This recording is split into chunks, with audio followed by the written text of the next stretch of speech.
오늘 이 시간은 다 받는 믿음이라는 제목으로 말씀의 은혜를 나누도록 하겠습니다. 우리 같이 한번 읽어보겠습니다. 시작. 너희가 기도할 때에 무엇이든지 믿고 구하는 것은 다 받으리라. 여러분들에게 이 말씀이 이루어지기를 바랍니다. 네. 자, 우리는 기도의 응답을 확신합니다. 다른 종교는 기도하면 응답될 수도 있고 안 될 수도 있다, 그렇게 얘기합니다. 108번 절을 하면 부처님이 들어줄 수도 있다. 알라에게 절을 하면 인샬라, 알라의 뜻이라면 들어준다. 하지만 우리 기독교는 수도 없는 성경 구절을 통해 기도하면 누르고 흔들어 넘치도록 주신다고까지 약속을 했습니다. 그래서 우리는 기도를 합니다. 우리 내일부터 특별 새벽 기도를 합니다. 그런데 생각만큼 응답이 잘 안 되는 것 같아요. 뭐가 문제일까요? 오늘 본문에서 우리 예수님이 강조하시는 것은 기도하면 받는다라는 것이 아닙니다. 오늘 본문의 예수님의 강조점은 바로 믿음입니다. 믿고 구하는 것은 받는다. 아버지가 방에 들어가신다 이래야 되는데 아버지 가방에 들어가신다 이렇게 하면 안 되는 거죠.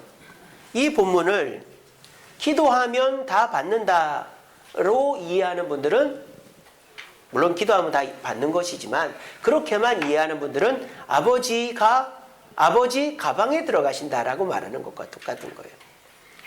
오늘 본문에서는요, 믿음에 대해서 얘기하는 거예요. 목사님, 무화과 나무 마른 게 오늘 본문 아닙니까? 오늘 말씀을 잘 들어보시면 이해가 되실 겁니다. 우리에게 있어서 가장 중요한 건 믿음이죠. 우리가 서로 물어볼 때 믿으십니까? 믿음이 좋으시네요. 믿음을 더욱더 닦으시기 바랍니다. 서로에 대해서 신앙을 점검하거나 평가할 때 우리는 믿음이란 얘기를 언급합니다. 성경에 믿음이라는 단어가 몇 번 나올까요? 성경 전체에 225번 나옵니다.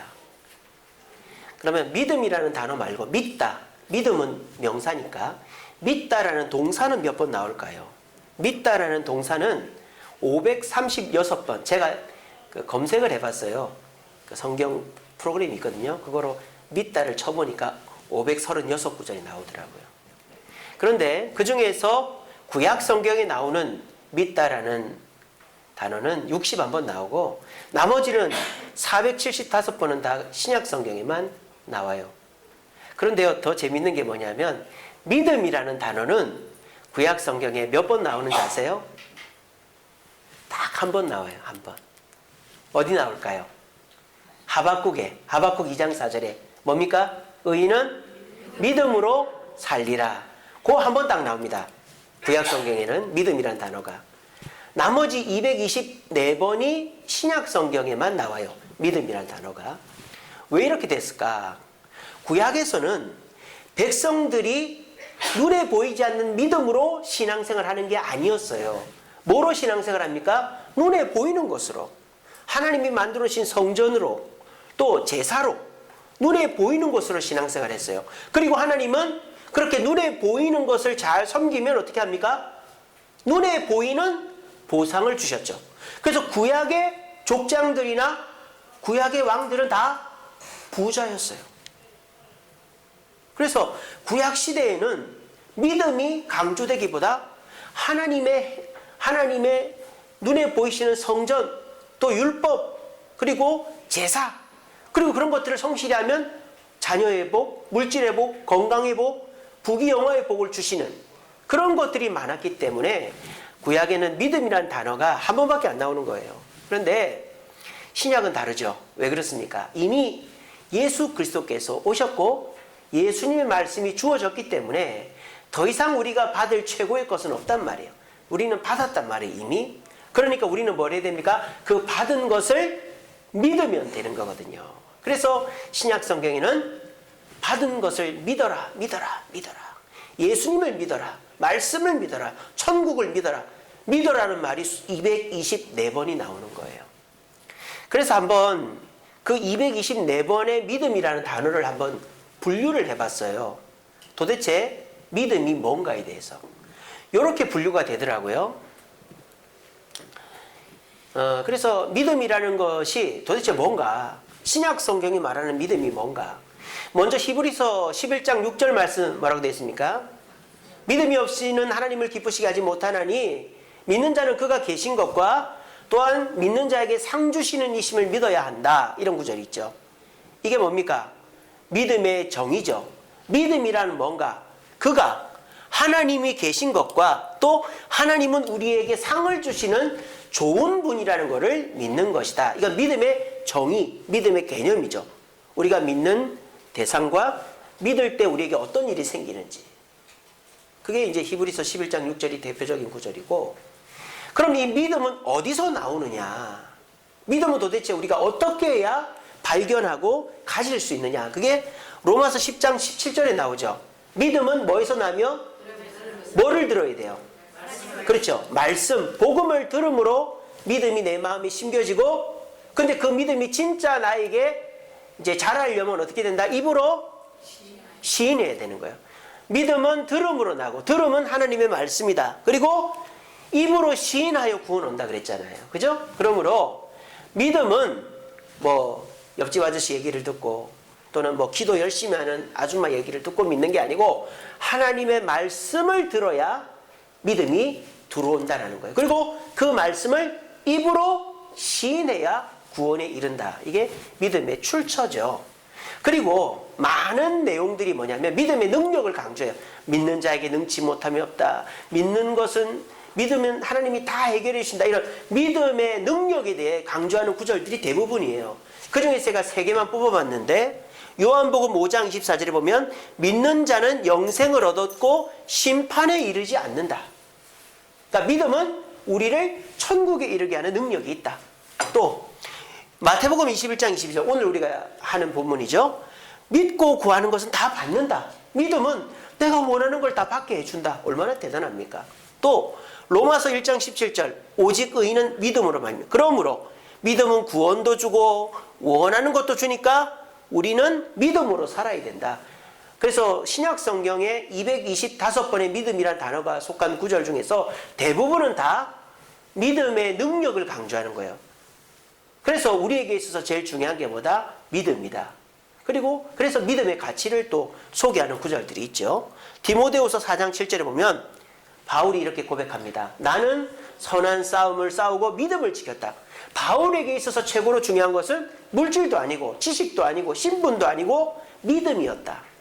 나는 교회를 많이 세우고 존경받고 뭐 대단한 일을 하는 것이 중요한 게 아니라 내 믿음 지키는 게 나에게 제일 중요했다. 왜? 나에게 믿음이 제일 중요하니까. 믿음의 가치를 바울은 이렇게 소개했고요. 골로새서 2장 7절, 바울이 골로새 교회에게 이렇게 얘기합니다.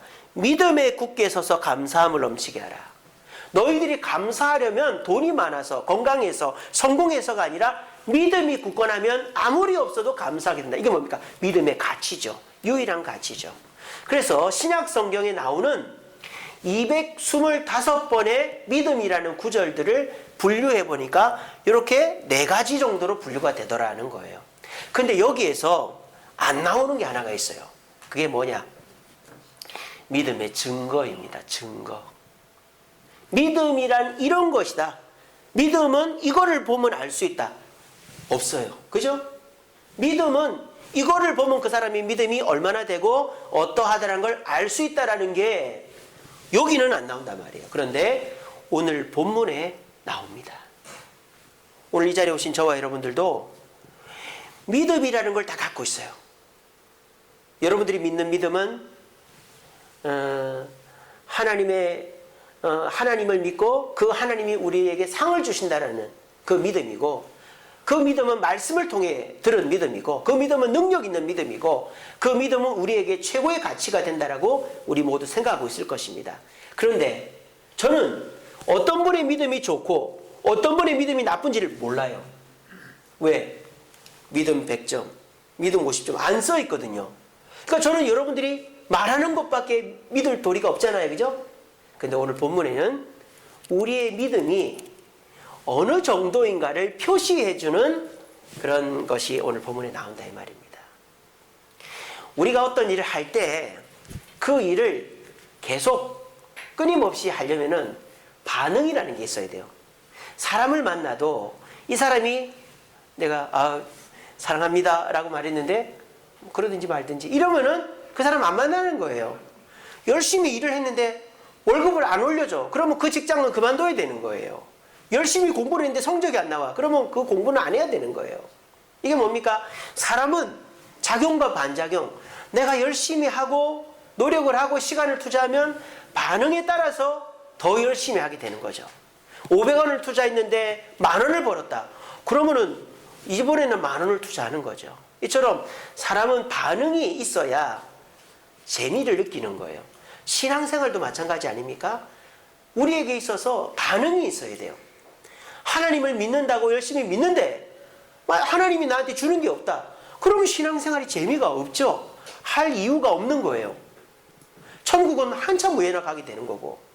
그러니까 저와 여러분들에게 필요한 게 뭘까요? 내가 신앙생활 열심히 하는 것에 대한 반응이 필요한 것입니다. 그게 뭡니까? 믿음에 대한 증거들이라는 거예요. 그래서 오늘 이 시간에는 저와 여러분들이 다 믿는다고 해요. 여기서 믿음 없는 분 거의 없어요. 다 믿는다고 하는데 어떤 분은 믿음이 좋아서 하나님의 응답을 많이 받고 어떤 분은 믿음이 적어서 응답을 잘 못 받는단 말이에요. 그런 분들에 대해서 우리가 어떻게 하면 수치적으로 객관적으로 내 믿음을 확인할 수 있는가 오늘 말씀을 통해서 깨달으시고 우리 모두가 그냥 말로만 나는 믿습니다. 나 열심히 믿습니다. 나 주님 없으면 못 삽니다. 뭐 여기 나오는 것처럼 그렇게 하지 마시고 구체적인 확실한 증거를 통해서 내 믿음을 보임으로 말미암아 여러분들이 오늘 이 말씀처럼 믿음을 통하여 다 받는 삶을 사시는 저와 여러분 되기를 간절히 바랍니다. 자, 한번 잘 따라오십시오. 오늘 본문은 여러분들 잘 알고 계시다시피 말라버린 무화과나무 이야기죠. 말라버린 무화과나무. 똑같은 내용이 이제 마가복음에도 나오는데 예수님께서 길을 가십니다. 베다니에서 예루살렘으로 가시는데 무화과나무가 잎만 많고 열매가 없는 거예요. 그래서 예수님 뭐라고 합니까? 이 열매를 못 맺으니까 너는 말라버려야 되겠다. 그렇게 했어요. 영원토록 열매를 맺지 못할 것이다. 그랬어요. 그랬더니 이 무화과나무가 어떻게 됩니까? 말라버렸어요. 자, 그럼 우리 예수님은 이 무화과나무를 왜 마르게 하신 걸까요? 뭐를 찾지 못해서? 열매를 찾지 못해서예요.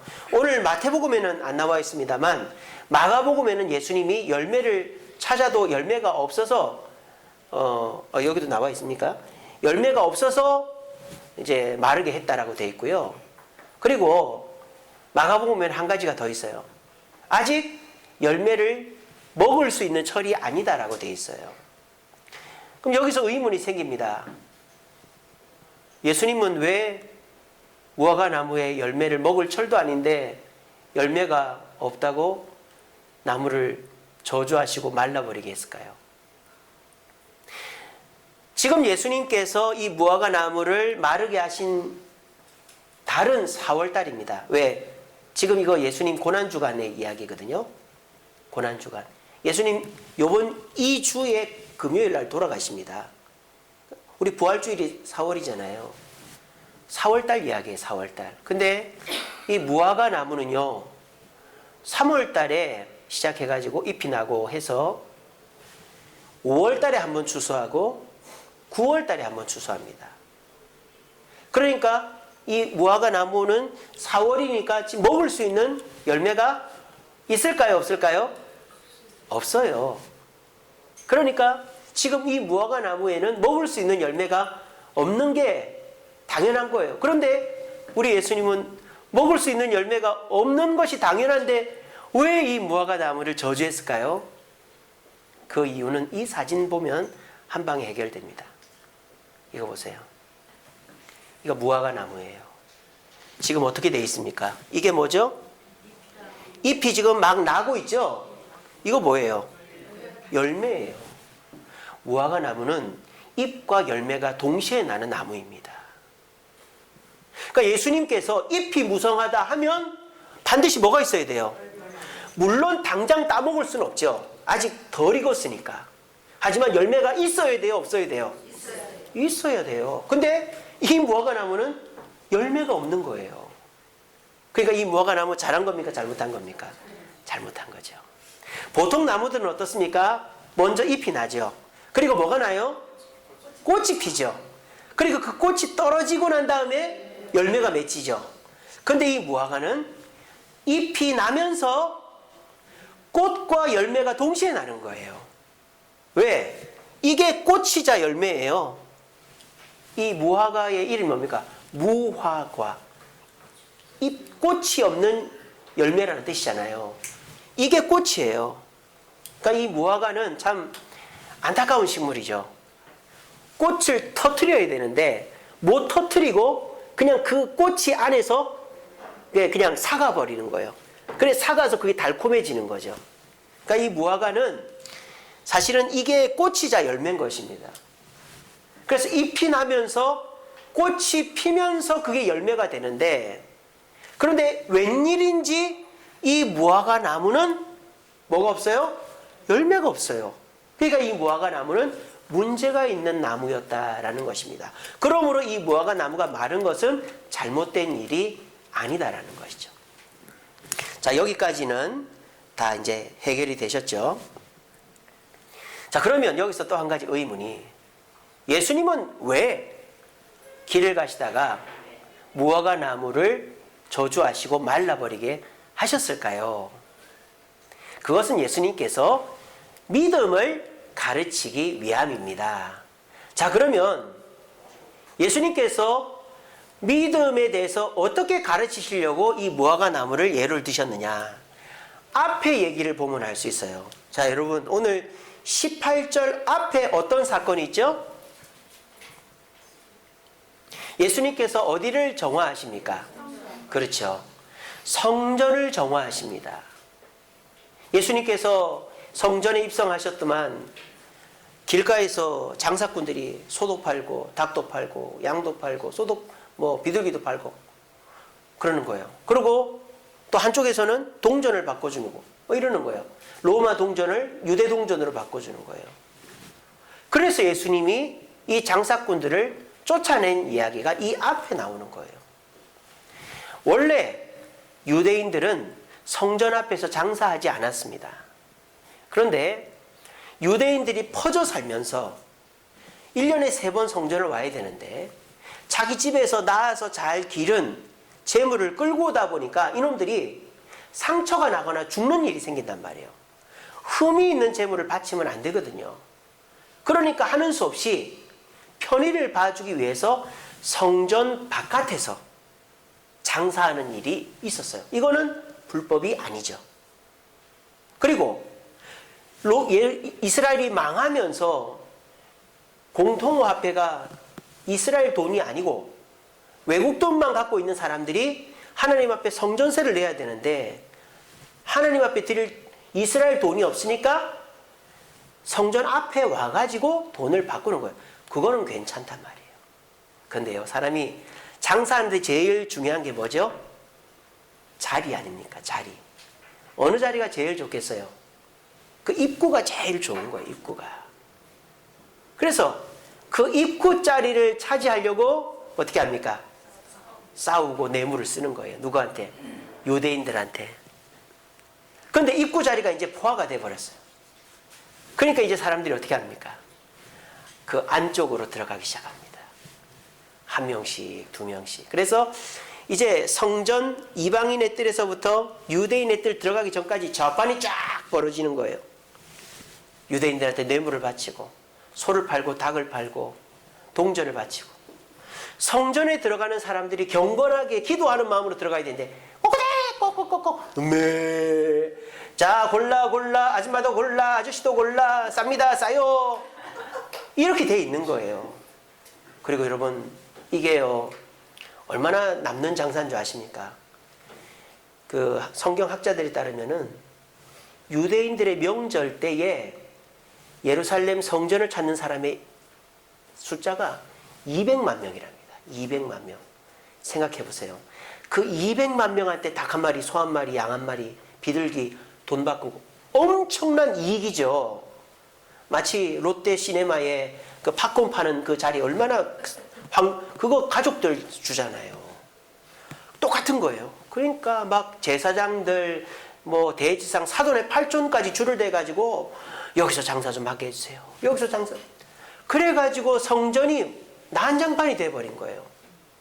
그런데 이 제사장들은 그럼 어떻게 해야 됩니까? 자기들이 돈을 받고 거기서 장사를 하게 해줬으니까 어떻게 해야 돼요? 거기서 물건을 사서 주님께 드리고 거기서 돈을 바꿔서 주님께 드려도 된다고 해야 됩니까? 안 된다고 해야 됩니까? 된다고 해야죠. 그래야 사람들이 안심하고 하니까. 그래서 경건한 유대인들이 이 성전인데 여기서 장사를 해야 되나? 집에서 갖고 온 거 드리면 안 되나? 아니야. 우리 대제사장님이 여기 사도 된다 그랬어. 아니 여기서 사면 더 좋다 그랬어. 여기 사도 돼. 그러니까는 그런 세월이 오래 지나면서 이 대제사장들, 제사장들, 유대인들이 그 이권을 가지고 장사를 하다 보니까 200만 명이나 넘는 사람들을 대상으로 돈을 벌려다 보니까 성전이 난장판이 된 거예요. 그렇게 해서 이 성전 안에서 하나님 앞에 진실한 마음으로 기도하고 정성을 다해 제물을 드려서 사죄함을 받고 응답을 받으려고 하는 게 아니라 제사장의 권위를 믿고 제사장이 좋다고 하는 제물을 갖다 바치면 된다라는 그런 믿음으로서 제사를 드리고 있는 것입니다.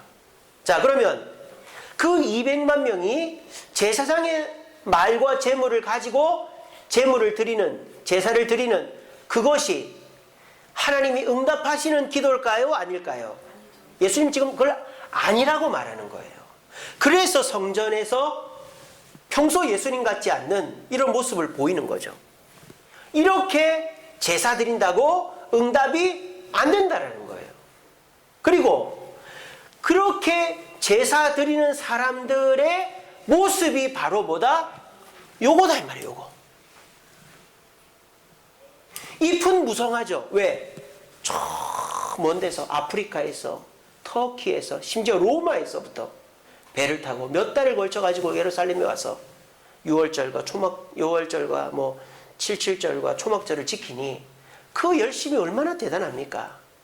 그런 사람들 참 억울할 거예요. 그렇게 하고도 지옥 가면 억울할 거예요. 내가 얼마나 열심히 했는데. 근데 그 열심은 뭐만 많다? 이파리만 많다 이 말이에요. 왜? 진짜 믿고 구해야 될 태도가 아니고 성전을 믿고 제사장의 말을 믿고 제사를 드렸기 때문에 하나님의 뜻이 아닌 사람의 생각과 눈에 보이는 것대로 제사를 드렸기 때문에 그것은 잘못된 믿음이라는 거예요. 그래서 그 믿음에는 열매가 없다는 거예요. 그래서 우리 예수님은 이 무화과 나무를 말라버리게 한 것처럼 성전을 다 부셔버리고 장사꾼들을 쫓아내버린 것입니다. 자, 그러면 우리가 이런 말라버린 무화과 나무가 안 되려면 어떻게 될까요? 잎만 많아서 될 게 아니라 뭐가 있어야 될까요? 열매가 있어야 되겠죠. 자, 그러면 열매는 여기서 뭘 뜻할까요? 잎은 성전을 믿고 제사장의 말과 권위를 믿어서 한 기도가 잎이고, 열매는 거꾸로 예수님을 믿고 예수님의 말씀을 믿고 하는 그 기도가 열매가 된다는 말이에요. 그러니까 우리가 어떤 믿음으로 기도해야 된다? 예수님을 믿고 예수님의 말씀을 믿고. 그래서 성전이 아니라 예수님이 사마리아 여인에게 뭐라 했습니까? 사마리아에서도 말고 성전에서도 말고 나에게 신령과 진정으로 예배드리면 된다 그랬잖아요. 죄송합니다. 제 아버지가 요즘 정신이 없습니다. 그래서 예수님께서는 여기도 말고 저기도 말고 성전에서도 말고 제사장들의 말도 말고 나에게 신령과 진정으로 예배드리는 자가 응답을 받는다라고 말씀하고 있는 것입니다. 오늘 이 자리에 오신 저와 여러분, 어제 지난 3월 1일부터 연휴 아닙니까? 참 많은 사람들이 놀러 갔을 거예요. 목요일 저녁부터 해가지고 오늘까지. 근데 여러분들은 이 화창한 연휴에 오랜만에 맞이한 이 따뜻한 봄날에 놀러 가지 않으시고 이제 교회로 오신 것들이 얼마나 감사한지 모릅니다. 그런데 우리가 이렇게 주님 앞에 예배드리고 주님 앞에 기도하면 응답을 받아야 돼요. 그렇지 않습니까? 아까 말씀드렸죠. 작용과 반작용. 내가 열심히 하면 그 열심히 한 것에 대한 보답이 있고 또 응답이 있어야 되는데 그게 없는 거예요. 그러니까 우리가 점점 교회를 잘 안 나오게 되는 것이죠. 근데 여기서 중요한 건 뭘까요? 내가 열심히 나오는 것도 중요하지만 뭐를 믿고 어떠한 믿음을 가지고 여기를 나오는가가 중요한 것이죠. 그래서 우리의 믿음이 단순히 내 행위나 내 열정이나 내가 생각하는 것을 믿고 나오는 그런 믿음은 열매가 없고 입만 무성하단 말이에요. 그렇지만 저와 여러분들이 진정 예수님이 원하는 것을 믿고 행동하는 그 믿음이 있을 때 우리는 비로소 다 받는 믿음을 가졌으므로 응답을 받게 된다라는 것입니다. 우리 모두 입만 무성한 무화과 나무가 결국 말라버린 것과 같이 내 열심, 내 생각대로 신앙생활 하다가 아무 재미도 없고 열매도 없이 말라 비틀어져 버리는 그런 안타까운 성도들 되지 마시고 우리 주님을 믿으시고 우리 주님의 말씀을 믿어서 우리 주님이 원하시는 열매를 맺어 주님께 칭찬 듣고 기쁨과 응답받는 신앙생활하는 저와 여러분 되기를 간절히 바랍니다. 네. 자, 여기까지 이제 잘 왔습니다. 이제 세 번째입니다. 그러면 도대체 이 열매가 뭐냐 이 말이에요. 열매가. 제가 아까 말씀드렸죠. 오늘 이 본문에는 믿음의 구체적인 증거가 나온다고. 그죠? 믿음의 구체적인 증거가 이 열매예요. 자, 그러면 오늘날로 다시 적용해 봅시다. 지금 현재에서 이 열매를 우리가 뭐라고 볼 수 있을까요? 뭐라고 보면은 이 열매가 우리 눈에 딱 보이는 거라고 할 수 있을까요? 저는 야고보서 말씀에 이런 말씀이 있습니다. 같이 읽어봅시다. 시작. 나는 행함으로 내 믿음을 내게 보이리라. 자, 이게 오늘 말씀과 딱 연결이 되죠. 믿음을 보여줄 수가 없어요. 그죠? 아까 말씀드렸죠? 신약성경 225개의 믿음이라는 구절들을 보면 믿음의 정의, 믿음의 출처, 믿음의 능력, 믿음의 가치는 나오지만 믿음에 대한 증거에 대한 구절들은 많이 안 나와요. 그런데 예수님의 동생 야고보가 얘기합니다. 믿음 행함으로 보여주는 거야 라고 말하는 거예요. 지금 우리 예수님은요 이 무화과 나무에서 열매를 찾으시는데 그 열매가 뭐다? 행함이라는 열매라는 거예요. 우리가 우리의 삶 속에 나 믿음 있습니다. 나 교회 10년, 20년, 30년 다녔습니다. 그래서 저는 믿음이 좋습니다. 라고 하는 말은 우리 주님 안 믿어요. 사람들은 믿을지 몰라도 우리 주님 다 보시잖아요. 안 믿어요. 우리 주님 뭘 봅니까? 행함을 본다 이 말이에요. 그 행함의 열매가 있는가 없는가를 본다 이 말입니다. 여러분 우리는 이 세상의 모든 것들이 눈에 확인되지 않아요. 예를 들어 볼까요? 사랑 생각해 보세요. 우리가 누군가를 사랑한다. 얼마만큼 사랑해? 하늘만큼 땅만큼? 뭐 달 따줄까 별 따줄까? 말도 안 되는 얘기는 하고 있고 사랑한다고 말은 하는데 진짜 사랑하는지 얼마나 사랑하는지를 보여줄 수가 없단 말이에요. 그러니까 답답하죠. 진짜 사랑하는 사람은. 그래서 막 밥을 굶기도 하고 막 밥이 안 넘어가기도 하고 저희 집사람처럼 막 살이 10kg가 빠지기도 하고 그런 게 사랑의 증거가 아니겠어요? 예. 사랑은 눈으로 보여줄 수가 없어요. 그런데 사랑이 눈으로 보여질 때가 있습니다. 어떨 때입니까? 선물을 줄 때. 그것도 뭐 뻔한 선물 또는 뭐 당연한 선물이 아니라 깜짝 놀랄 선물을 줄 때. 또 나를 위해 시간을 낼 때. 그렇게 바쁜데도 나를 위해 시간을 내서 함께 해주고 나와 함께 시간을 보내줄 때. 또 나를 위해 희생할 때. 돈을 희생하고 땀을 내고 희생할 때. 심지어는 나를 위해 목숨을 바칠 정도의 희생을 할 때에 아, 저 사람 진짜 나를 사랑하는구나 하는 것을 알 수 있죠. 사랑도 눈에 보이는 증거가 없어요. 그러니까 그 사랑의 증거는 행함이다라는 것입니다. 선물의 행함, 시간의 행함, 희생의 행함, 그리고 내 생명을 바칠 정도의 행함이 사랑의 증거가 되는 거예요. 믿음도 똑같은 거예요. 믿음도 내가 보여주어야 되는데 그 보여주는 것은 말로 되는 게 아니에요. 내 행함으로 보여주는 거예요. 요한 1서 3장 18절 말씀에 이렇게 되어 있습니다. 말과 혀로만 사랑하지 말고 행함과 진실함으로 하자, 이런 말씀이 있습니다. 여러분, 예수님을 사랑하십니까? 아멘. 안 사랑하시나 보네. 예수님을 사랑하십니까? 아멘. 우리 예수님 믿으십니까? 아멘. 예수님 거 천국 가고 싶으십니까? 아멘. 그러면 그걸 보여주세요. 보여주세요. 뭐로? 말로 아니고 행함과 진실함으로. 말과 혀로만 사랑하고 믿는 사람은 잎사귀만 많은 사람입니다. 하지만 행함과 진실함으로 사랑하고 믿는 사람은 잎과 함께 아직은 먹지 못하지만 열매가 맺혀져 있는 사람입니다. 우리 주님은요, 여러분들한테 완벽한 신앙을 요구하지 않아요. 우리 예수님도 당장 먹을 수 있는 걸 찾은 게 아니라 있는지 없는지를 본 거예요. 그런데 열매 자체가 없었던 거예요. 여러분들도 마찬가지입니다. 행함이 부족할 수 있죠. 약속해놓고 안 할 수 있죠. 우리 주님은 그거는 that's okay, 괜찮다 이거예요. 그렇게 사는 건 괜찮다. 단 아예 행하려고 하지 않고 의도적으로 일부러 피하는 그것은 어떻게 된다? 말라 비틀어져 버리게 된다는 거예요.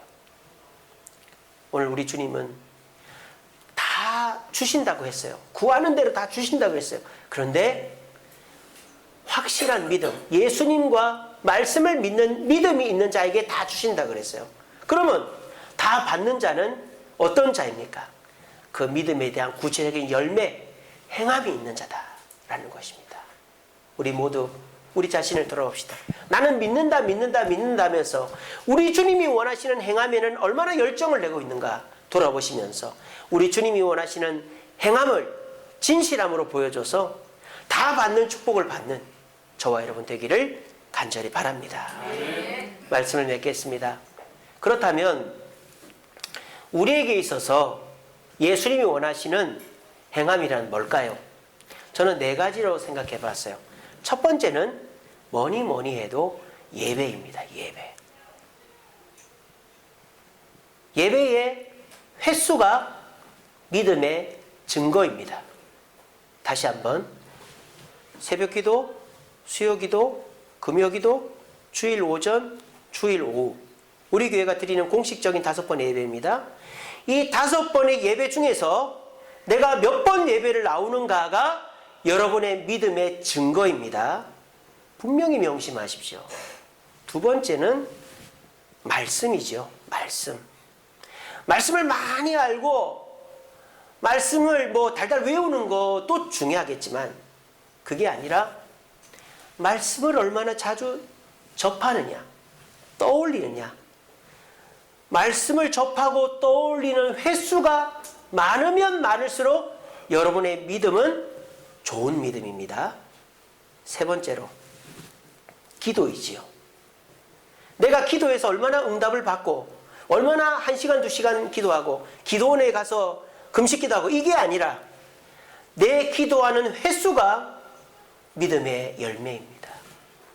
내가 식사 기도를 하는지 내가 새벽 기도를 나오든 아니면 개인적으로 사무실에서 버스 안에서라도 화장실에서라도 기도하는 기도의 횟수가 우리의 믿음의 열매입니다. 마지막으로 전도입니다.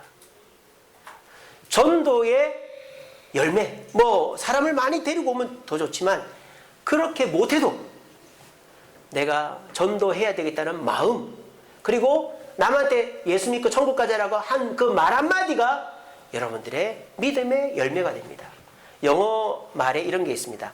Numbers do not lie 라는 말이 있습니다. Numbers do not lie. 이게 무슨 말이죠? 숫자는 거짓말을 안 한다.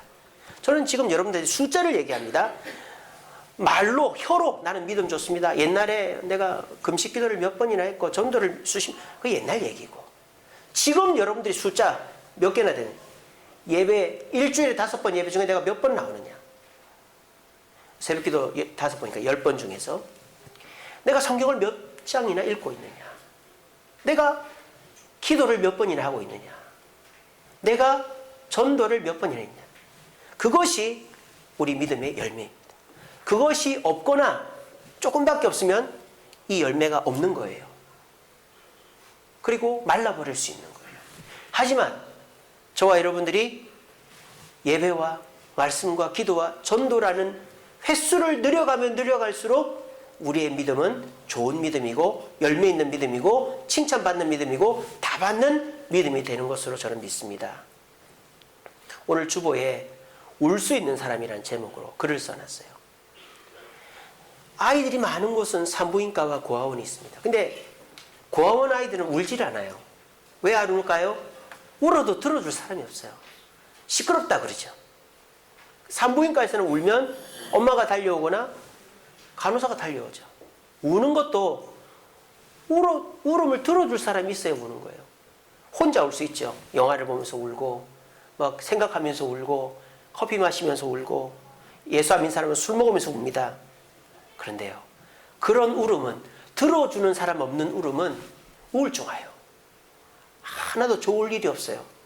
그런데 누군가가 내 울음을 들어주는, 내 대상을 앞에 두고 우는 울음은 마음이 시원해져요. 그리고 기분이 좋아져요. 그래서 새롭게 되어지는 거예요. 우리의 울음을 들어줄 수 있는 최고의 분이 누굴까요? 우리 하나님이에요. 그런 분을 놔두고 하나님 앞에 나와 울지 않는다. 가장 안타까운 사람이죠. 왜? 내가 울면 내 마음도 시원해지지만 내 문제를 해결해 줄 분이 하나님이시고 그분이 나와 울으라고 하는데, 그거는 제쳐놓고 세상 일에 바쁘고 세상 도움을 찾아다닌다면 우리는 결과적으로 가장 안타까운 사람, 입만 무성한 사람이 되는 것입니다. 우리 내일부터 특별 새벽기도회 합니다. 여러분, 특별 새벽기도 10번입니다. 한번 10번 다 나오시고, 아까 말씀드렸죠? Numbers do not lie라고 그랬습니다. 숫자는 거짓말을 안 합니다. 여러분들의 숫자가 구역 보고서에 써내는 그 숫자가 그 구역의 믿음의 양이고 믿음의 질이고, 숫자가, 여러분들의 숫자가 뭐 헌금의 액수, 무슨 뭐 봉사의 횟수 이런 것도 중요하지만 제가 지금 말하는 거는 예배, 말씀, 기도, 전도, 이것의 숫자가 저와 여러분들의 믿음의 열매가 될 것입니다. 물론 몸이 아프시죠? 시간이 없으시죠? 뭐 그 시간에 여러분들이 힘든 일이 있으시죠? 하지만 그럼에도 불구하고 나오는 자에게 더 큰 은혜 주실 줄로 저는 믿습니다. Numbers do not lie. 숫자는 거짓말하지 않습니다. 이 열매는 예배와 말씀과 기도와 전도의 숫자의 형상입니다. 그런 자에게는 우리 주님이 다 받게 해주십니다. 오늘 이 말씀 가슴에 깊이 새기시고, 들은 말씀 그냥 한 귀로 듣고 한 귀로 흘리지 마시고 이대로 실천하셔서, 예전에는 교회 나와도 재미가 없고 예전에는 말씀 들어도 별로 뭐 변화가 없었는데, 오늘 이후로부터 내가 주님의 열매를 맺기 위하여 횟수를 늘려가면서 경건 생활을 했더니 하나님의 응답이 많아졌다라는 걸 체험하시면서 다 받는 신앙, 행복한 신앙, 재밌는 신앙생활 할 수 있는 저와 여러분 되기를 간절히 바랍니다. 기도하겠습니다.